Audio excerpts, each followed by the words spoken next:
ours also on the 15th as well. That doesn't mean that the threat of COVID has gone away completely. So again, encourage everyone to do your best to get your vaccines. Thank you. As far as COVID goes, you can't be cautious enough. And I think one of the recommendations still is that when you're indoors, there's no mask in here today, so I guess I'm speaking to myself. It's a good idea to consider that mask because it's out there still. It really is. It's not fun. It's certainly not as bad as it used to be because of the vaccinations. So the vaccinations are a good idea, but you see this big orange color up here on our screens today. And that means that we have reached the highest level that's out there in Mecklenburg County again. And I think our surrounding counties are now at that same level. So just be smart. That's what you got to do. We've lived with this thing for multiple years now. And I think as we proceed into the future, we've just got to be smart. It's probably something that we will have to live with for a long time into the future. So I think there's some concerns as we go into it's hard to think that winter's coming with the heat that we've been through, but it is coming. And that's a higher level of COVID activity that we most likely will see during those times. So please be precautious and just be smart about it. And I think we'll come through this thing and get your vaccines. I've had my 2 initials and my follow-up boosters as the manager has as well. And, just hoping for the best that will see me through for the rest of the time after having it 2 times. So I don't want it again. So any questions or comments about that particular activity? So I do want to jump into our main topic today, which is the Charlotte-Mecklenburg schools. I want to give them ample time. I've worked with these guys throughout my 6-year tenure as mayor, and really enjoyed, I think, building our relationship with Charlotte-Mecklenburg schools. We started out, of course, many of you know Rhonda Cheek. Rhonda represents us well here in District 1. And she has been at that quite a few years. Her intent right now is not to run again, which concerns me because Rhonda's done a great job for us and fought the fight for North Mecklenburg schools. And so anyhow, we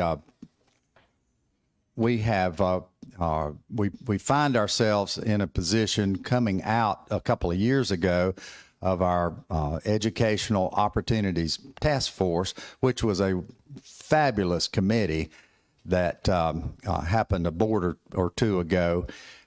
They studied long and hard and dug out data, dug out all sorts of facts and issues related to schools and options that we may or may not have in our town. And at the end of the day, that committee unanimously recommended that we not go with municipal charters, that we continue to support Charlotte-Mecklenburg.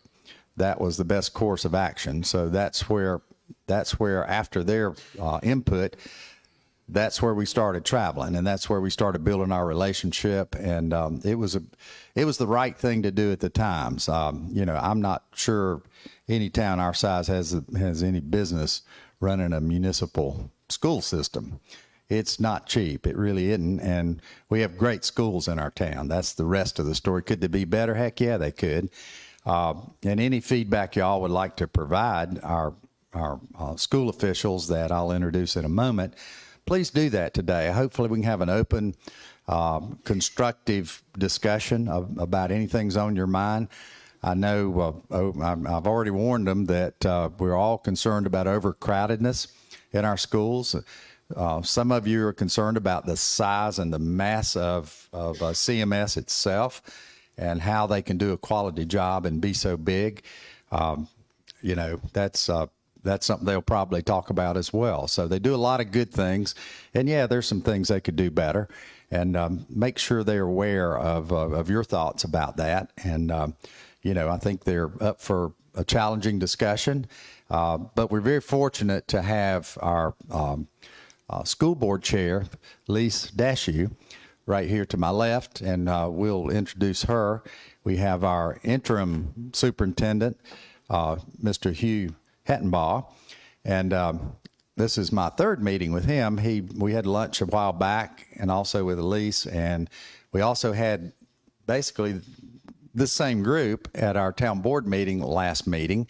They gave us some great feedback and input, and so we'll have some opportunity, and not to leave out our new North Area Superintendent, and that is Tangela Williams. I had to work on her first name there, but it's Angela with a T. So so I got that down now.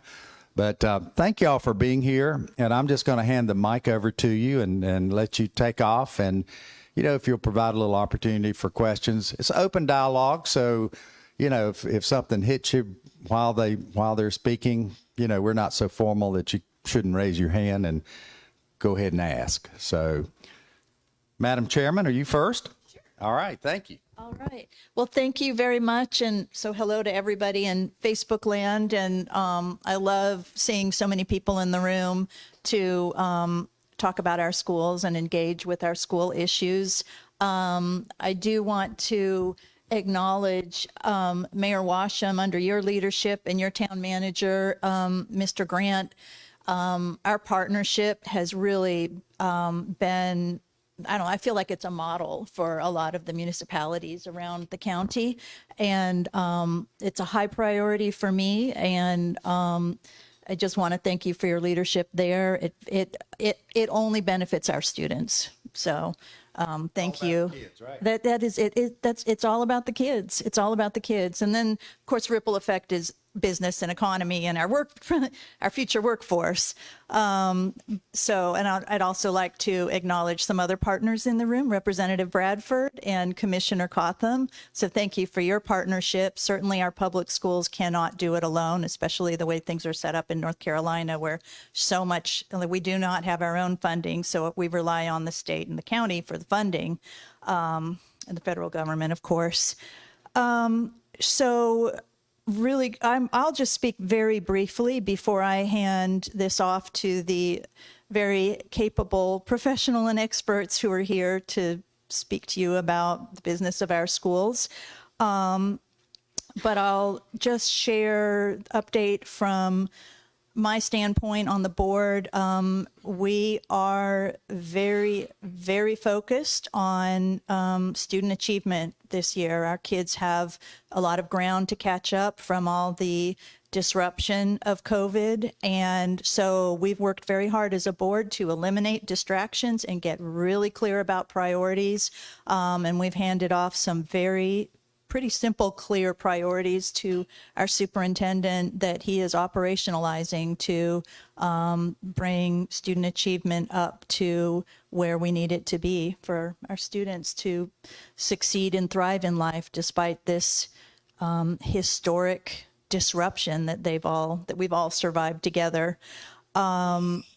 So you will see, if you tune into our school board meetings throughout the year, God bless you. But if you do, you will see a lot of progress monitoring of how are we tracking on the goals that we've set, what strategies are working, where are we on target, where do we need to sort of readjust. So it's going to be progress monitoring at every single meeting starting in September. That's going to be the main work of the board. So with that, I'm going to hand this off. I don't know if I should go to Hugh next. Yeah, and Hugh is doing an exceptional job of operationalizing these goals and taking what can be a really complicated job. I mean, you have no idea how complex it is to run a school system in North Carolina and fulfill the obligations that we have, and then the extra duties that students ask us to take care of for them. With the regulatory nature of North Carolina and the United States and running a school system, it can be really complicated, but Mr. Hettenbaugh has a gift for just getting straight to what matters and pushing forward aggressively and just getting the distractions out of the way. So I want to thank you for that. And then after that, we'll hand it over to Dr. Williams, who I think you will find to be a very capable learning community superintendent for you. You're going to be in very good hands. She spent the summer on her listening tour up here, getting to understand the nature of what's going on in the schools up here and in the community. And this is all kind of part of her listening tour also. And with that, I will hand this off to you. Thank you, Madam Chair. It's a privilege to come back to Cornelius. When I first came on board with Charlotte-Mecklenburg schools in years past, this is where I was residing at the time. I was the North area superintendent at the time. Great community, but we have great communities all over Mecklenburg County. My charge is to ensure what the board has established with the 4 goals. Everyone knows that third grade reading is very, very important. That's goal 1. We know the gatekeeper usually at high school is Algebra 1. That's your Math 1. That's our second focus. And then endorsements that we have kids college and career ready, whether it's career technical education, world languages, math, engineering, the STEM concepts. And then lastly is growth across the district in all subject areas. Those are the big 4. To ensure that everybody takes this seriously, the board has established that those 4 goals, the guardrails, that's part of the evaluation of the superintendent.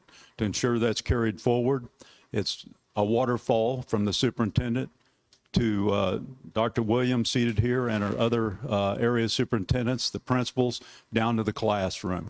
So that's going to be essential to ensure accountability as we move forward in the district and making sure that we have student outcomes that everybody expects. It is a competition nowadays with charter schools, private schools, virtual, home schools. I understand that. People expect a return on investment when you pay your property taxes. The return on investment is student achievement scores. I do believe that reading will be a challenge this year when we get our end of grade test scores back. I believe that after losing 5 semesters of instruction, some of the foundational needs of our students were lost, and we're getting those up and moving ahead. I look for those to be flat. I look for our Algebra 1 scores to go up somewhat.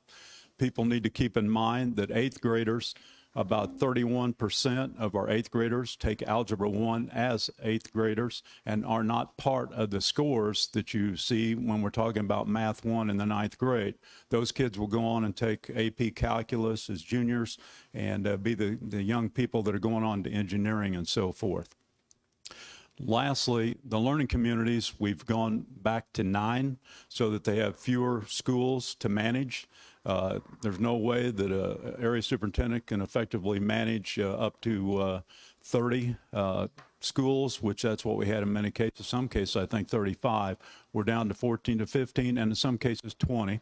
The north and the south is more affluent, and therefore they have more schools, they have fewer challenges, so therefore they have a few more schools. But the line of authority is from the principal to the area superintendent, to me, and then to the board. So any communication, concerns, goes to the principal first, then to the area superintendent, then to me. And the same thing happens when the board gets concerns. They will send it to me to try to respond to the constituents and respond as quickly as possible to resolve any issues. When we first started talking here earlier, we were talking about the response to COVID. We're very fortunate. The county has provided 90 coordinators that we share across all 180 plus schools, and they work with staff and with testing. We're also going to be stockpiling testing kits. We had a Zoom meeting with Dr. Washington on Monday, and we had several of the staff, myself included, and had the discussions. And so we are prepared to work with Dr. Washington and what they convey as the best strategies as we have hotspots over the year. Under no circumstances in discussions will we entertain closing schools. We will be moving ahead, and he does not entertain that whatsoever. And so we're going to get the cadence back in place. We will deal with some issues as they occur, but I feel confident that we'll be able to move the dial on student achievement by having kids back in the schoolhouse. More importantly, the challenges of acquiring the very best teachers is very, very challenging this year, probably the more so than I've ever seen. Of course, I've been out of education for 10 years, retired, came back, but this is a challenge across the country, North Carolina and Charlotte-Mecklenburg. So that, along with support staff, that's a challenge as well. When you've got other entities, private can pay a lot more per hour than we can pay. And I know the board has really pushed. We'll be looking at teacher assistant pay because they perform a very valuable assistance to us when we're looking at reading, small reading groups, individualized assistance that many of our students are going to need. They're imperative that we have the very best assisting with our K through 3 teachers. So those are the challenges, and we're going to continue to work hard. I have a meeting with all the learning communities, superintendents today, and human resources as we work forward to meet the needs of our schools and get the very best candidates in the classrooms as we move forward with the opening of schools.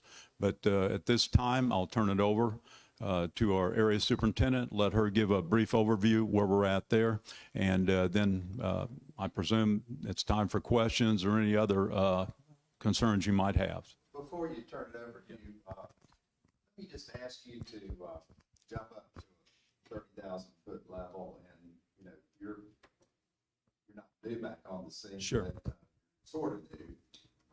From your entry back into CMS, what do you view as the biggest strengths of the school system and the highest priorities as it relates to weaknesses that you got to work on and fix? You talked about the teacher shortage. That's got to be one of them. Right. I would say probably during the remote learning that everybody went through, the challenges of that, then the hybrid learning, I would say probably monitoring what was going on with instruction was lost considerably. It was very difficult to do. Now with us getting back into the classroom, I think we'll find that we'll be able to do that. As the chairman alluded to, there will be what we've referred to as our MAP testing, where we're looking at an interim test, sort of like what used to be the teacher would say, close your books, time to number your papers, we're going to have a quiz, sort of that concept to know where the kids are, where they're at in their learning. And so we'll be using that as an interim test that we'll be looking at, and I'll be providing that information to the board as we go forward as well throughout the year. So accountability, I feel, was lost somewhat. And people needing to understand that the expectations are high, that we have to set high expectations for a teacher, but myself and everybody included in the line has to do so as well. So I think that's a challenge as we go forward. One of the pluses that I would say with superintendent changes that occur, and I'm an interim, and everybody understands that, the board has established the 4 goals and the guardrails, which will drive the district forward. That provides a continuum as a new superintendent comes on board. They can't waver from that or come in with their ideas or their new goals. They might come in with some different strategies to attain and meet the goals. But overall, I think that has been a tremendous ease to me in providing a focus as we move forward. So I really commend the board for that. And I know there's challenges across the district. We'll be looking at the bond referendum, which was alluded to earlier in 2023. That's an opportunity to address some of the overcrowding, eliminating mobiles across the district, and provide the quality facilities that our students expect and the parents expect. Thank you. All right. Good morning, everyone. Good morning. I certainly echo everything Chairperson Dashu and Superintendent Hadabaugh have said this morning about the positive relationship that we are building and have been building with the town of Cornelius. I felt very welcome as the new area superintendent for the Cornelius area, and I'm happy to be here and in this role. I'm not new to the role, I'm just new to this area of town, as I previously served as the learning community superintendent for the South East area here in CMS. So in this role, I do commit to continuing the open lines of communication that have already been established. We'll continue to be present at our chats, and we'll continue to have the quarterly newsletters that will come out as requested by the town boards for Cornelius and Davidson and Huntersville. We have been, as Superintendent Hadaba alluded to, we've been reorganized into 9 areas now. And the North area has 22 schools in it, which encompasses the schools in Cornelius. And we're happy to serve in this area. In that expansion of learning communities, we are organized so that we can better get resources and supports to schools in a more efficient and effective way. So especially when we think about the goals and guardrails that we talked about, we are aligned where we have specialists and we have content area specialists and departmental specialists that will be assigned solely to the North schools. So when there's a need, when there's a trend of support that's needed, we're able to deploy those staff members directly to our schools to support in service of our goals and guardrails. I have been spending time learning and listening, sitting one-on-one with each school principal. I've been getting an earful, but it's been a good earful, and it is helping me to be able to know, again, how to best align those supports that we are able to give to schools. Right now, our principals are currently working to make sure any major issues that are needed facility-wise, we're making sure that those are taken care of before the opening of schools. Our principals are continuing to hire, as Superintendent Hadaba alluded to. We do have some vacancies in some key areas that we are working hard to fill. Our enrollment versus projections. For most of our schools right now, we're about spot on for where the district proposed that the numbers would be for enrollment. And we have a couple of schools that are a few students over projection, and we're working to see if we can, if we need to give those schools additional supports in terms of staffing. And also in terms of safety preparedness, our schools are working to make sure we are following the CDC guidelines when we open our schools in August. And also all of our principals will be taking part in safety preparedness training this week, as a matter of fact. And one other thing I'll mention is, as we are clearly charged with making sure our schools are performing well in terms of our goals and guardrails. And one of the ways that our district is going to make sure we're monitoring that is through our school improvement planning processes. And we will make sure all of our schools' arrows are pointing in the same direction in terms of making sure we have those strategies and processes in place to reach our goals for the end of this school year. And I do encourage all of you to participate in your school's school improvement team.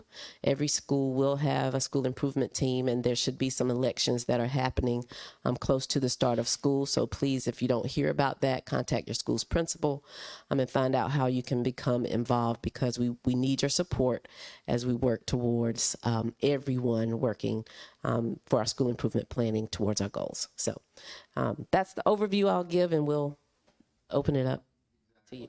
Thank you so much, all three of you. I do want to brag on our community. I hear this all the time about how engaged many of our town folks are with our schools. I'm not sure anybody in the county is any better than we are throughout this north area. So that certainly ties in well. I'm looking back at Reverend David Judge back there. I know the First Baptist Church is keyed into Cornelius School almost on a daily basis now. They got some great plans for the future to continue supporting, but that's the kind of support I think we need from our community. I think that is what makes us unique here. So I encourage everybody to certainly continue that. So with that, I want to go to a couple of my commissioners, then we'll come back, Jim, to some more questions. Commissioner Firk and Commissioner Sansbury. Commissioner Sansbury is appointed to serve on the MEAC committee. So he is our representative on that committee. So if either one of y'all have any questions or issues that you would like to direct or to CMS, welcome you to do that. I'll hand you the microphone. Yeah, thank you, Mayor, and thank you officials for being with us this morning. And I think you hit on the topics primarily from the top of mind for Cornelius citizens, right? Overcrowding, particularly Cornelius Elementary, right? How that fits in the CIP regarding rebuilding that. But more importantly, just making sure that we continue to get beyond the detriment we found with COVID, right? And make sure, to your point, that we get up and running to those reading levels, get out to one. So we appreciate your partnership. And Dr. Williams, we look forward to working with you. We really do. So no concerns at this time. I was texting some citizens. They don't have any specific questions, but if something does arise, I'll be sure and come up with you guys. So I appreciate that. Or just a quick question regarding staffing here in the Cornelius area. Can you share any numbers? Are we where we need to be? Are we behind? What's the plan if we are? You know, I'm sure a lot of folks, the parents in the area are going to say, when my child goes to school, is it going to be a permanent teacher or a sub, like we heard a lot during COVID? So I don't know if you had any updates there you could share. Well, we do have some schools that are working to fill some key vacancies, but we are confident at this time that we will have some candidates available to fill those. As I've been talking to the principals, there aren't any schools that are bleeding, so to speak, in terms of vacancies. If we do have classes that are not covered on those first days of schools, we do have the process where we have guest teachers that are in every building, and we will be utilizing those guest teacher positions to fill in the interim until we can hire someone. And I think, as Superintendent Hadaba mentioned earlier, we are meeting today with HR and the superintendent to discuss some additional strategies that we will work on to get those vacancies filled, especially in our key areas. As far as the guest teacher program, I want to acknowledge Christy Clark is a guest teacher, and that's a wonderful way to support our students if you have the time and you know the wherewithal to sign up to be a guest teacher. We pay our guest teachers with some of our COVID relief funds, and so that has been. If you go to the CMS website, there. You know, it's pretty simple how to apply to do that. And the guest teachers have been a really wonderful stopgap. But of course, we need certified, you know, we need a certified teacher in every single classroom. Qualifications for a guest teacher?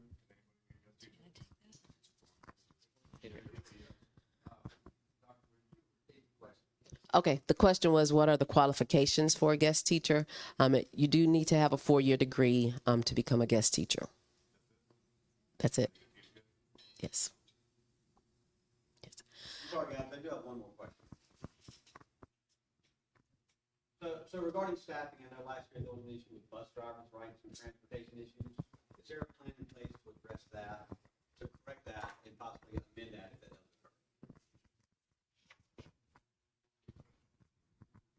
I know in talking to Brian Schultz, who oversees our operations, they've been doing a real great job this year in recruitment, better than in years past. I used to be concerned that we would train the drivers and they would go to cats, so to speak, because they paid more. But now we're seeing a trend the other way because we have holidays where they're off, they have weekends off, and they're not having to drive 24/7, so to speak. So we have benefited from that. But at this point, it looks much better than what it has in past. And we'll be giving the actual numbers on August the 9th when we give our opening of schools information to the board and to the public. But we are doing a much better job this year in recruitment. But I can't give you the exact number right now.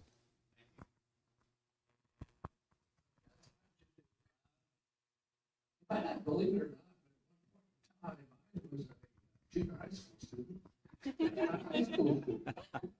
Also a student that was on a number of occasions summoned to the vice principal's office, or the principal's office for behavior that they didn't appreciate. And one thing those folks did is fear of God in me BP had well, he never used it, but I believed he would have.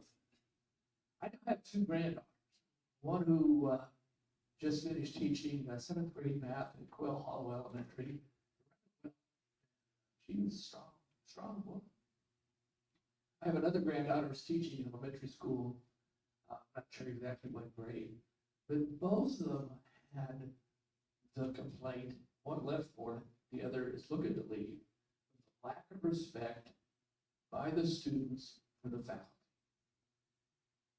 Lack of accountability for bad behavior of the students. What are you going to do about that? Because you can't keep teachers that are not respected. And in a lot of sense, I love some of my teachers, remember their names now. What are you doing to help with discipline in our schools? I think that goes back to a team approach. Parents setting high expectations, expecting their students to be in school every day, to behave, follow the direction of adults. But the next important thing is we have a student code of conduct that gives guidance on how to handle certain situations. I will say this, I think with students coming back from the remote learning, there was a lack of civility across the board. Both adults and students didn't know how to conduct themselves. I think it was a huge learning curve on how to be a good citizen, how to socialize properly. They say sometimes what you learn in kindergarten is what carries you through the rest of life sometimes, on how you treat others, how to get in the line properly, and how not to crowd, and put things back where you found them, so to speak, and talk to adults with respect. But it essentially comes down to principles. And I was a principal for 12 years, and if you don't step up, support your teachers, you're going to have vacancies the following year. That's the way the game's played. And so the area superintendents will hear that loud and clear. I'm not much for games, for making excuses. I know there's guardrails. We'll work with students, we'll work with parents, but there comes a time and place where you can't let a few destroy instruction in the classroom. The 95%, and I don't care what your race is, your religion, your ethnicity, whatever it is, those kids come for an education. We can't let a small number disrupt it and destroy what's going on. So that's where I stand. I'm a little old-fashioned when it comes to that. I'm not one for making excuses, and that's where I stand on it. And I think the board expects that as well. So I'll turn that over if you would like to say something. The only thing I will add is that that culture of disrespect for teachers is unfortunately there amongst the parents too, and society in general. And so while we're working on discipline in the schools, it really is important to try to turn that attitude around in America, to respect and revere our teachers for the professionals that they are, doing an incredibly important job. All right. There's a couple of things that I want to make sure you touch on with this group, and then we're going to have to probably wrap up pretty quick here with our timing. But school overcrowding. Are our schools in North Mecklenburg overcrowded or not? So what would be a solution from your standpoint? And give us the reality of this new bond referendum as to whether or whether or not North Mecklenburg, we kind of didn't get much last time around. So tell us where we stand with additional building structures and support and getting rid of the mobile classrooms as well. So I'll start in on this and then hand it off to you. So in 2017, the last bond that we passed, it was nearly $1 billion bond at a time when we had over $2 billion in capital needs due to decades of underinvestment. And so, yeah, North Mech didn't see a lot of its needs filled.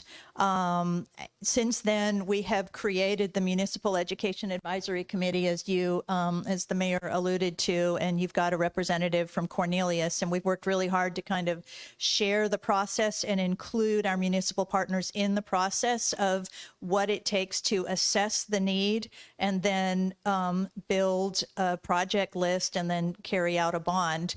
So we are deep into that now. We will soon have, we've got a list out there that we're sort of taking feedback on. It's not fully baked yet, but we do have Cornelius pretty well positioned on that list, and we are hoping for a healthy bond next year to help us catch up. So there is overcrowding here, no doubt. As well as in other parts of the county, but there is overcrowding. Some of that could probably be addressed by shifting some assignment, but we do anticipate needing some more facility space up here and asking for it, asking the public for it. Yeah, I'll just reiterate, Dennis LeCarry, who works historically, knows the county, worked with the managers of Cornelius, and Brian Schultz, his team. It's not only involving the facilities themselves, it's also programming that we'll be looking across the district, from magnet programs to what is working, what's not working. As we move forward, we have 2 years of the American Recovery Plan dollars. When those go away, we're going to lose almost 13% of our budget that we're using for staff, for resources, for additional things. So we have to move quickly in determining the best course of action as we move forward. So the planning of not only facilities, but also programming will come into play as we go forward, because we want the best programs we can for our students to attract and keep students in Charlotte-Mecklenburg schools. But Dennis LeCarry will be the point, I would say, working closely, and Brian Schultz as well and his team.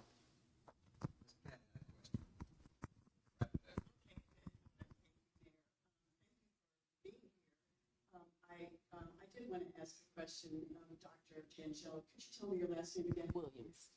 Yes. I was so focused on the first name, I don't remember the last name. I was really impressed with what you said, and I really like the spirit of your building relationships. And North Cornelius, as well as the other 2 towns in North Mecklenburg, are very welcoming. And I have represented this area as well as just like as an at-large for since 2012. But if there's anything I can do to help you, I would be happy to. I did want to ask, the superintendent has made it clear that unfortunately he would not meet with elected officials, even though I certainly met with and was invited to meet with previous superintendents, which helped to build relationships. But I didn't know if you were allowed to meet with elected officials. Oh boy. So I'll take that before I hand this off. So we do have a sort of a best practice that I think you find amongst, you'll find it at the city of Charlotte, you find it at municipalities around the country and school boards around the country, that we like to have sort of like to like in a meeting, elected officials with elected officials, staff with staff. And so you'll find a lot of coordination between Dr. Williams and Andrew Grant and his team. Or we can meet together. So if meeting with I think it would be wonderful for Dr. Williams to be able to meet with you and get your insight into, because you have so much knowledge about this part of town as well as the whole county. I would just, want Ms. Cheek to be there as well, or I could be there, or one of the other at-large members would absolutely welcome that. We just sort of need it to be like to like. So that's part of it is, and it actually had not been asked that question about the learning community superintendent before, but years ago, there was, this is just a case study, just one example. Many years ago, there was a superintendent, many superintendents ago, who met with some actually county commissioners, and then other county commissioners heard and they got angry and they're like, we want to meet with them, you know, and it ended up being everybody wanted to meet with the superintendent so much that the superintendent was getting pulled out of the schools, didn't have time to focus on the work in the schools. And then sometimes there are, I just, you know, the school board is the political part of running the schools, just like the county commissioners are, just like the city council people. And so, you know, I think it's just best to, like, our jobs are similar. And it's just sort of most appropriate that way. Things go most smoothly. You have the clearest communication that way. And I don't know if you have a different set of parameters in Cornelius of, you know, like if I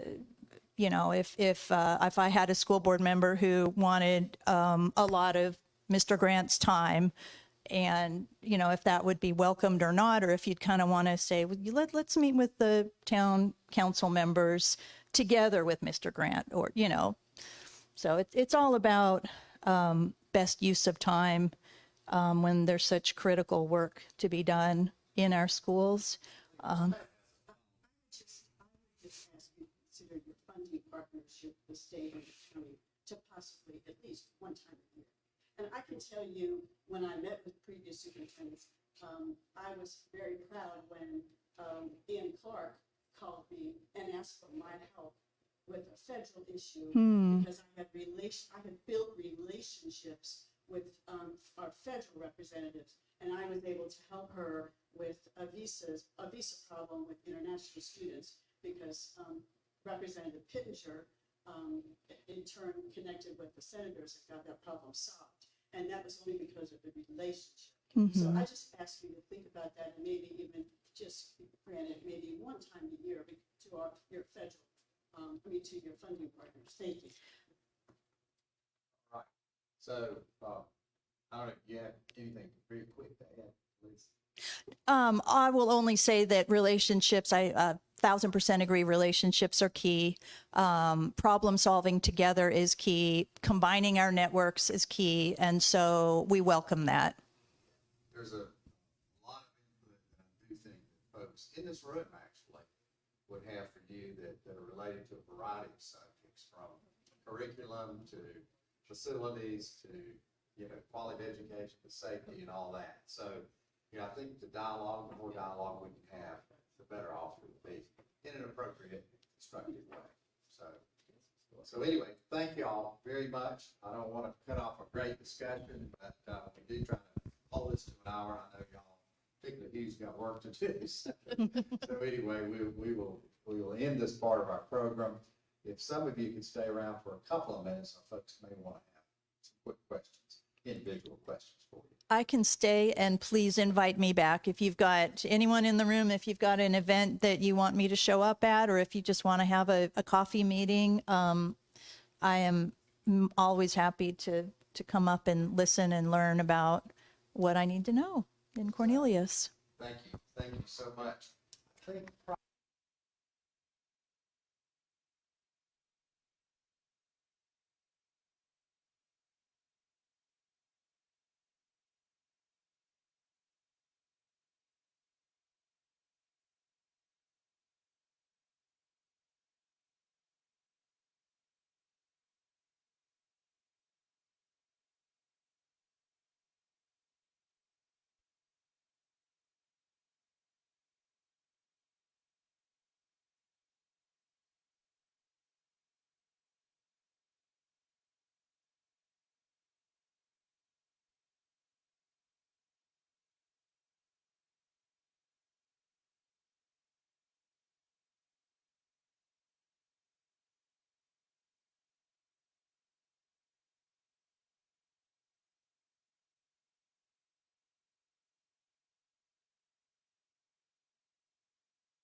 for the town of Huntersville, $12 million in ARPA gap funding. They got caught up in a formula, sort of a goofy formula change. They're one of two towns, Apex and Huntersville, that money was taken away from them, and so I was able to restore that. It was $12 million.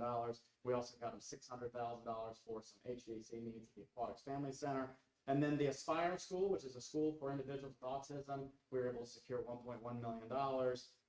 And then, hey, North Carolina, we do a lot of things, banking, health, care related things, but aviation is big. And I don't know if you know, but there's an effort underway to have a Charlotte Aviation Museum. And so that was a project that was brought to me by Representative Becky Carney. She mentioned it to me, and she was not able to really run with that because she has a conflict there, but I took the ball and ran with it. We got the Charlotte Aviation Museum, $10 million. This is where the plane with the flight of the Hudson, it'll be named after Captain Sully. So that's a huge thing because North Carolina, with the new boom out of flight, it's called Boom Airplanes, I believe. It's like a supersonic jet, Honda jet. There's a lot of things going on in our state with aviation. So having an aviation museum to attract people to our state, I think made a lot of sense. So lastly, 5 new magistrates. This is big.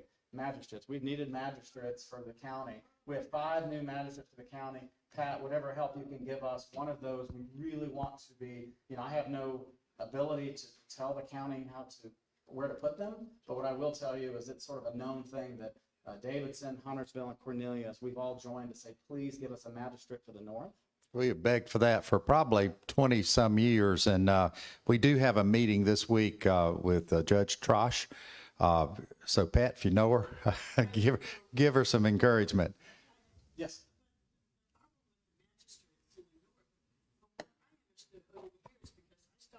When I learned about this in 2012, when the 77 was such an enormous talk, that it was really taken away from the towns to have a person go all the way to Charlotte.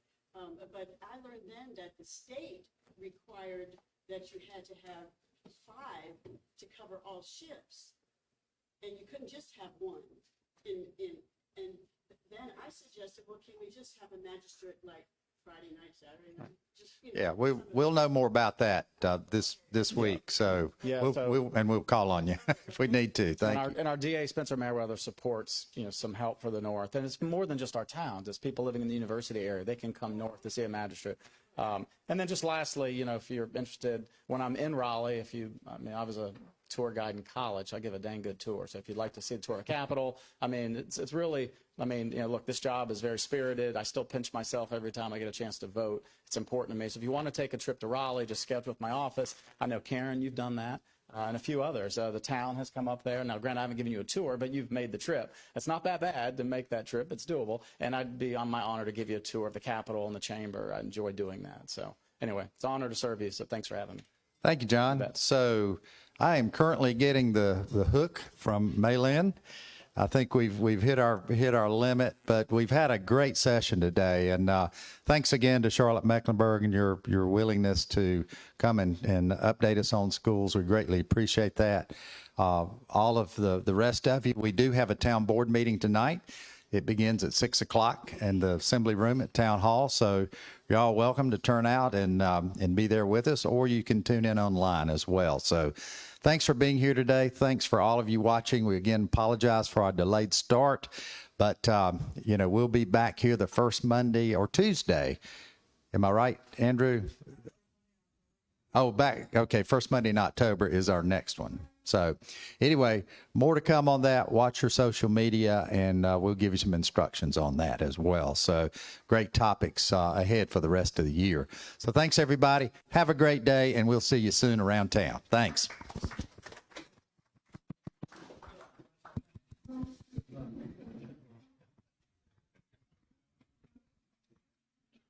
I think it was big.